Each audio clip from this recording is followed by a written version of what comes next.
대해서 이야기를 하고 까마귀에 대해서 까마귀 새끼를 하나님께서 돌보시는 하나님이시다 이렇게 하는 장면이 38장 41절까지였습니다. 39장으로 바로 같이 이어져서 들어가는 말씀입니다. 산 염소가 새끼 치는 때를 네가 아느냐? 암사슴의 새끼 낳는 기한을 네가 알 수 있느냐?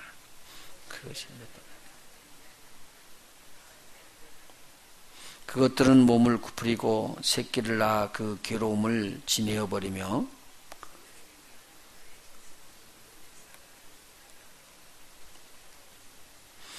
누가 들나귀를 놓아 자유하게 하였느냐? 누가 빠른 나귀의 매인 것을 풀었느냐?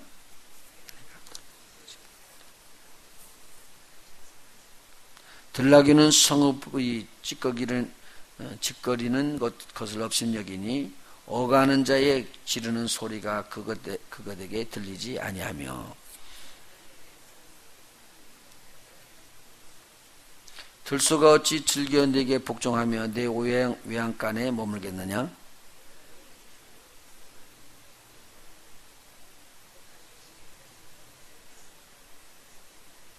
그것이 힘이 많다고 네가 그것을 의지하겠느냐? 내 수고하는 일을 그것에게 맡기겠느냐?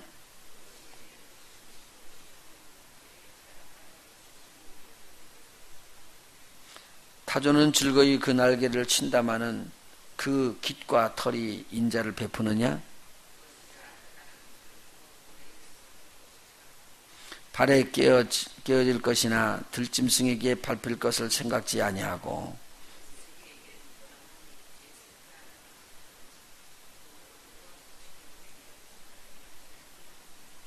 이는 하나님 내가 지혜를 풍부하지 아니하고 총명을 주지 아니함이니라.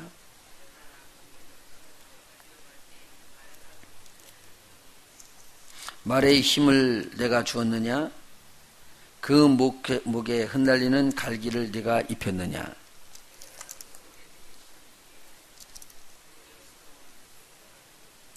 그것이 골짜기에서 허이고 힘이 있음을 기뻐하며 앞으로 나아가서 군사들을 맞되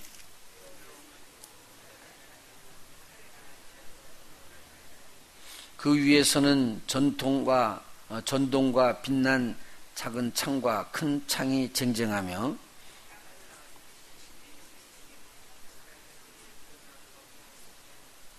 나팔 소리 나는 대로 소소히 울며 멀리서 싸움 냄새를 맡고 장관의 호령과 떠드는 소리를 듣느니라.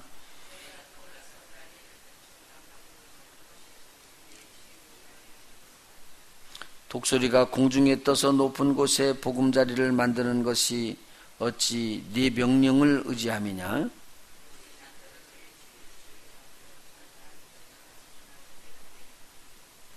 거기서 움킬 만한 것을 살피나니 그 눈이 멀리 봄이며 그 새끼들도 피를 빠나니 살육당한 자 있는 곳에는 그것도 거기 있느니라. 아멘.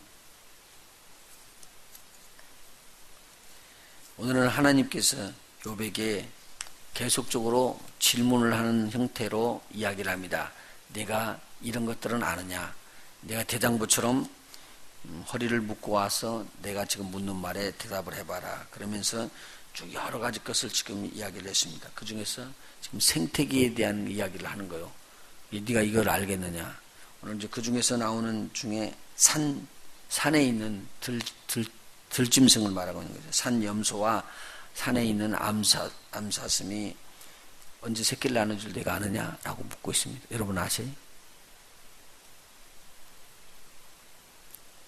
잘 모르시네. 짐승들이 언제 새끼를 베면은 얼마 동안 있다가 새끼를 낳는가 그거 아세요? 예? 그러니까 하나님께서 그런 거예요. 물어보는 거는 그것도 모르면서 뭘 나하고 이야기하려고 그러냐. 아니, 하나님이 그렇게 말하시는 거예요. 쉽게 이야기하면. 그런데 짐승 저도 다 잊어버렸어요. 제가 이제 수의사 시험 볼 때는 그것이 가끔가다 한두 문제가 나와요. 근데 그걸 놓치면 안 되니까 그냥 이렇게 붙여놓고는 다 웬 거예요. 코끼리가 몇 년가요? 새끼를 빼갖고요. 그리고 낳거든요. 근데 돼지 같으면은 3개월, 3주, 3일 그렇게 오면은 새끼를 낳아요. 그런 거 얘기가 쉬워서 너무 쉬운데 짐승마다 다 나는 날짜가 달라요. 그런데 들짐승, 양도 산에 있는 산에 야생으로 다는 염소하고 집에서 키우는 염소하고 새끼 나는 기간이 달라요. 이거 다 외워야 돼요. 근데 잊어버리더라고. 다 잊어버렸어요. 이제. 그런데 오늘 여기서 말하는 것처럼 이 산에서 야생으로 도는 사슴이나 또는 염소는 벼랑을 타고 가게 돼요. 벽을. 바위벼랑을 타고 올라가기 때문에 사람들이 들어와서 자기를 접하지 못하고 대적이 들어와서 자기를 잡으려고 그러는 짐승들, 잡아먹으려고 하는 짐승들이 들어오면은 벽으로 타고 올라가요. 그러면은 못 가는 거죠. 가끔 보면은 옆으로 이렇게 비지면서 올라가는데 그것들은 그렇게 잘 타요. 그런 바위산을 타는데 호랑이나 이런 사자들은 거기를 탈 수가 없어요. 그래서 쫓아가지를 못하고 말아버리거든요. 그런데 그 야생으로 들어가서 깊이 들어가고 사람들이 없는데 인적이 드문데 자기를 공격하는 데를 피해서 도망가 있는 산염소나 암사슴이 새끼 나는 것을 네가 봤느냐? 언제 새끼 나고 얼마큼 있다가 새끼 나는 줄 네가 아느냐? 욥이 그렇게 똑똑하고 잘하고 그렇게 속망이인데 잘 모르겠어요. 하나님이 물으니까 뻥 온 거죠. 그런데 내가 나하고 지금 변론하느냐 그 말이죠. 하나님이 아주 재밌게 여기서 표현해 줬습니다. 들나귀라는 것이 있는데 이 들나귀는 굉장히 완고한 거예요. 그냥 나귀는요 사람이 타는데 나귀도 한번 고집을 피우면은요 안 움직이고 가만히 서 있어요. 막 끌어도 가만히 서 있거든요. 그런데 특별히 들나귀는 야생동물성이 있어가지고 먹질 않습니다. 그 내용이 지금 굉장히 중요한 지금 의미를 해주고 있는데요. 그런 들나귀들이 광야에서 이렇게 살면서 커나갑니다. 짠 땅이라고 여기 써 있는데 그것은 소금 바다인 지금 그 사해바다를 지금 이야기하는 것 같아요. 초장을 찾아서 이것이 막 돌아다니면서 풀을 뜯고 뜯는데요. 잡을 자가 없고요. 그걸 어거할 사람이 없어요. 이게 완전히 들나귀하고 나귀하고는 전혀 다르다 그 말입니다. 이 들나귀가 사람이 못 다스리지만 하나님은 이 들나귀를 어떻게 먹이고 어떻게 입히고 하는 것을 한다 이 말이죠. 그리고 들소를 이야기하는데요. 들소를 너희들이 힘이 세거든요. 일반 집에서 키우는 짐승보다 훨씬 힘이 세니까 그 짐승에게 쓰레를 갈게끔 할 것이고 또는 외양간에 머물게끔 할 수 있겠느냐. 들소는 절대 머물지 않습니다. 튀어나가죠. 그러니까 뭐라고 말하냐면 그들에게 곡식을 실어 달라고 그 타작마당에 곡식을 또 옮겨나가고 하는 것을 그 짐승을 통해서 힘이 세다고 할 수 있겠느냐? 못한다 그 말이죠. 자 그러면요 성경이 이렇게 이야기하거든요. 짐승과 들짐승 두 개가 하나 있죠. 모든 정결한 짐승 중에서 잡아서 하나님 앞에 제사 드렸죠. 그런데 들짐승 갖고 제사 지내라는 법이 있는가요? 없어요. 성경에 보면 들짐승은요 마음대로 뛰는 거예요. 그러니까 제일 처음에 사단이 공격할 때 사단이 들짐승 중에서 제일 강교한 것이 뭐라고 그랬죠? 뱀. 창세기 한번 1장 보시면 창세기 2장 3장이에요. 창세기 3장 창세기 3장 1절 한번 보세요. 거기에요. 여호와 하나님이 지으신 뭐 중에서요? 그냥 짐승도 있는데 들짐승 중에 뱀이 가장 강교하더라. 들짐승 전체는요 말을 안 들어먹는 거예요. 사람의 말을. 짐승은요 사람이 주는 걸 먹으면서 그렇게 따라가는 거예요. 지금 무슨 말을 비교하냐면요 하나님이 주는 거 받아먹는 자 성도가 있고 하나님이 받아먹는 거 그 주시는 말씀 받아먹지 않고 제 맘대로 제 방법대로 가는 게 있어요. 완전히 다른 거예요. 들짐승은 짐승하고는 비교되는 것처럼 성도와 비성도를 구분하는 거예요. 이거 굉장히 중요한 말이에요. 하나님 뜻대로 안 살면은 그건 막 가는 사람들이고, 근데 하나님 뜻대로 가는 사람들은 하나님이 은총을 입는 자들이고 길들임을 받을 수 있는 자들이고 그러죠. 그러니까 이렇게 하나님께 우리가 이렇게 말을 해도 말을 받고 예 그렇습니다 감사합니다 그리고 받아주는 사람과 있고, 어떤 사람은 아니요 그리고 또 가는 사람 있잖아요. 이런 사람들은 지금 어떤 사람들이에요? 들짐승 같은 사람. 죄송합니다. unteachable이라고 그래요. 이건 가르치려고 하는데 가르침을 받지 않는 자들이죠. 여기서 굉장히 큰 의미를 지금 이야기를 하고 있습니다. 자, 하나님이 이런 들짐승에 대해서도 욥이 알고 있느냐고 묻고 있었습니다. 그런 들짐승들조차도 누가 지금 관리한다고요? 하나님이 관리한다. 오늘 한번 생각해 봐야 돼요. 나는 들사람인가 참사람인가? 참사람들 될 줄 믿습니다. 자, 두 번째요. 또 재밌는 이야기를 또 해주시는데 무슨 이야기를 하냐면요. 타조를 이야기를 해요. 여러분 타조알 봤어요? 타조알이요? 얼마나 커요? 근데 지금 이렇게 말씀드려요. 이만큼 크다고 그랬는데 이만큼 크다고. 타조알이 이만큼 커요? 타조알이요. 멜론만 해요. 멜론. 그러니까 보통 달걀에 무게로 치면 한 25배 정도 된대요. 그러니까 요만한 달걀에 25배니까 2만 원대죠. 그러니까 일반적으로 축구공 있잖아요. 거기다 그냥 그 정도 사이즈다고 생각하면 돼. 굉장히 크죠. 근데 그거 하나만 요리해서 먹어도 배부르거든요. 근데 이것이 알을 낳으면은 알을 턱 놔놓고는 그냥 그 방치해도 버려 이걸로. 그러니까 이 깃털을 가지고 잘 품어서 이렇게 부화를 시켜야지 되는데, 이건 알을 놔놓고 부화를 시킬 거 생각 안 하고는 아무데나 턱 떨쳐놓는데, 어디 떨치냐면 모래바탕에다 떨어져 놓고는요, 뭐 모래바탕에 이게 무거운 것이 툭 떨어지면서 모래 안으로 들어가잖아요. 그러면 자동적으로 이렇게 모래가 흩날려 가지고 덮어버리는 거예요. 그럼 태양이 이제 쬐고 그러면은 태양이 열에서 뜨거워지니까 이것이 부화하기 시작하는 거예요. 근데 이렇게 봐가지고 저기 들어오고 이게 자기 이제 새끼지. 공격해 오면은 무심코 발로 밟아버리는 거예요. 그냥. 그럼 깨져서 죽어요. 근데 이것이 얼마나 두껍냐면은 일반적으로 닭들이요. 이제 알을 품으면은 속에서 이 새끼가 돼가지고 속에서 노란자를 먹으면서 자라서 나오잖아요. 그리고는 안에서 톡 깨거든요, 이게. 나중에는. 그래서, 껍질을 깨고 나오는데요. 아니면 엄마가 이렇게 탁 쳐서 깨주고 그래서 튀어나오는데, 이 껍질이 얼마나 두껍든지 깨고 나오지를 못하는 거예요. 그래서 죽어요, 안에서 새끼가.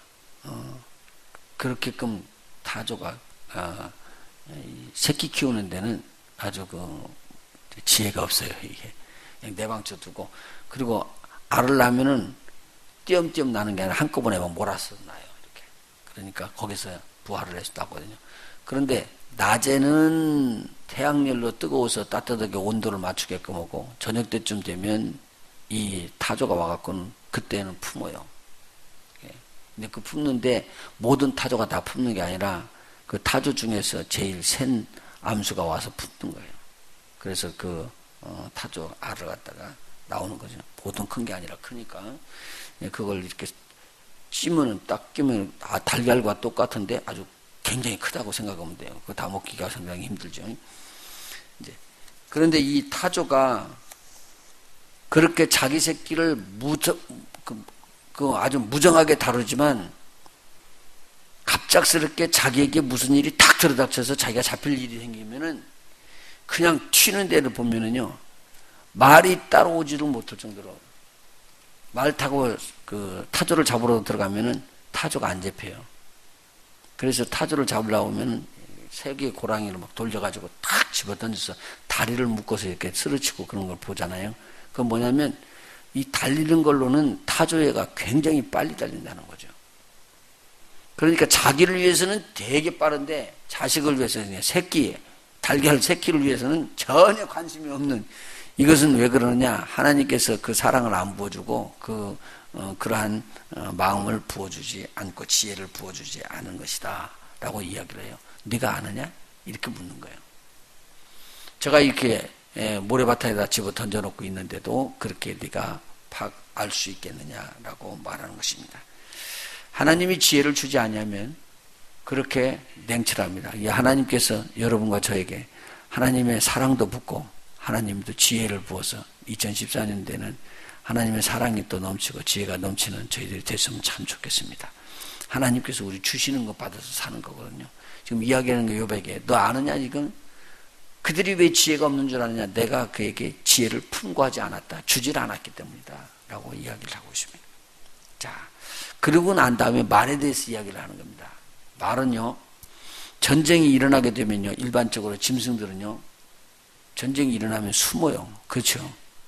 다 피하고 숨잖아요. 그런데 이 말은 위에서 자기를 부리는 사람이 전쟁터에 나가고 장관이 이야기를 하고 여기서 있는데 공격이다 이야기하면 이 공격하는 데를 따라서 말은 공격한다는 거예요. 따라간다는 거예요. 그건 그러한 용맹이 없으면은 전쟁터에서 피하고 도망갈 텐데 전쟁이 일어나서 막 칼부림이 나오고 위에서 창이 움직이고 그래서 자기에게 위험이 들어올지라도 달려갈 길이 있으면 달려가는데 그건 누가 줬느냐? 그 마음은 누가 줬느냐? 같은 짐승인데요. 한번 생각해 보세요. 말이 안 되는 소리잖아요. 근데 그 짐승인 말은 그렇게 유형이 당당하고 그렇게 하는데 그것이 네 힘 때문에 그랬느냐? 네가 그렇게 하라고 그래서 되느냐? 라고 묻는데 하나님 앞에 할 말이 욥이 없는 거죠. 지금 욥이 할 말을 잃어버려요. 하나님 앞에서. 하나님께서 이런 이야기, 자세한 이야기. 그러니까 우리들은 하나님의 지혜를 멀리서 찾는데 하나님의 지혜는 아주 가까운 데 있다는 말씀을 지금 해주고 있는 것입니다. 그리고 난 다음에 그렇게 해요. 야, 너 독수리하고 매가 어디에서 사느냐? 묻는 거예요. 가까운 데 집안에서 집에 이렇게 제비 같은 건 가까워지지만 너희들 봐라. 독수리 같은 것은 절벽 꼭대기 높은 데다 대고 그렇게 짓는다. 그러니까 오르락 내리락 하려면 얼마나 힘들겠어요. 그리고 어디에 먹을 것이 있는 것을 어떻게 찾겠냐는 거예요. 그런데 우리 사람의 눈도 이게 안 되는데 이 독수리의 눈은요 천리를 본다는 거잖아요. 멀리 그 산 꼭대기 절벽에서 이렇게 바라보고 있는데 내가 저것을 차 먹어야 되겠다고 차 먹을 먹이가 있는 것을 눈으로 바라본다는 거죠. 그래서 보면 쏜사같이 막 내려가서 바다, 강 어디든지 그냥 가서 채가지고 올라가는 거예요. 그리고는 갔다가 새끼한테 주고는 새끼 보고 그 피를 빨아먹으라고 주는데 새끼가 그것도 뜯어먹으면서 그렇게 배우는 거예요. 그 높은 꼭대기에서 절벽에서 짓고 그렇게 살라고 한 이유를 너는 아느냐? 저도 지금 몰라요. 여러분 아세요? 그러니까 욥이 지금 말을 잃어버립니다. 말을 잃어버린다. 네가 나한테 변론하려고 그러는데 내가 묻는 거 네가 답이라도 하나라도 할 수 있으면은 대답해봐라. 자, 염소가 언제 새끼 낳지? 몇 개월 임신하고 있다가 구로를 몇 시간 하다가 새끼 낳는 건 너 알아? 알 수가 있어야죠. 모르잖아요. 그러니까 지금 욥이 하나님께서 묻는 자연 만물에서 일어나는 이치를 하나도 이야기를 못해요. 그러면 너에게 일어나는 모든 일들조차도 너는 모르는 거 아니냐. 너에게 일어나는 일들조차도 모르는 거 아니냐. 그러나 그 들짐승들까지 움직이는 모든 것을 내가 다 알고 관리하는 것처럼 내가 너를 관리하고 있다. 오늘 우리 하나님이 저와 여러분을 관리하고 있습니다. 저를 돌보고 있습니다. 우리들이 막 저 들짐승을 어떻게 살까 그러는데 그 들짐승을 다 먹이는 그 하나님인데 내가 너를 안 먹이겠느냐? 내가 너를 돌보지 않겠느냐? 지금 네가 당하는 이 고통, 새끼를 배기 위해서 고통당하는 것처럼 그렇게 당하는 모든 것들을 나는 다 알고 있다라는 거죠. 욥을 망하게끔 하기 위해서 하나님께서 그렇게 끌어간 게 아닙니다. 욥을 더 끌어올리기 위해서 하나님께서 그렇게 하셨습니다. 근데 그 하나님은 절대 저와 여러분을 떠나지 않습니다. 그 하나님이 들짐승이기 때문에 나는 돌보지 못한다는 하나님이 아니라 짐승이 다르고 들짐승이 다른데 들짐승까지도 돌보시는 하나님이시다라는 거죠. 그런데 하물며 짐승 안 돌보겠느냐? 저와 여러분을 돌보시는 우리 주님을 찬양하고 우리 하나님 앞에 영광 돌리는 저와 여러분이 됐으면 좋겠습니다. 기도하십니다. 높은 낭떠러지에 집을 짓는 독수리야, 네가 집을 그곳에 짓는 게 좋겠다고 사람이 명령하지 않았습니다. 나 하나님의 손에 달렸었습니다. 먼 곳을 달려나가면서 먹이를 포착해 나가는 그 재능, 그 날쌘을 사람이 명령하고 사람이 만든 것이 아닙니다. 하나님이 하셨습니다. 하나님은 모든 것을 다 관찰하시고 모든 만물을 지으시고 운행하십니다. 하나님, 우리를 돌보시고 있는 것도 이제 우리는 믿을 수밖에 없습니다. 하나님께 모든 것을 다 내려놓고 하나님의 인도하심을 받는 우리 모두가 되기를 간절히 소망합니다. 주님, 우리를 통해 영광 받으시기를 원합니다. 오늘도 아침 부르짖고 기도하는 우리의 기도를 꼭 응답하여 주셔서 주님의 이름이 높임받게 하여 주시옵소서. 예수님의 이름으로 기도합니다. 아멘.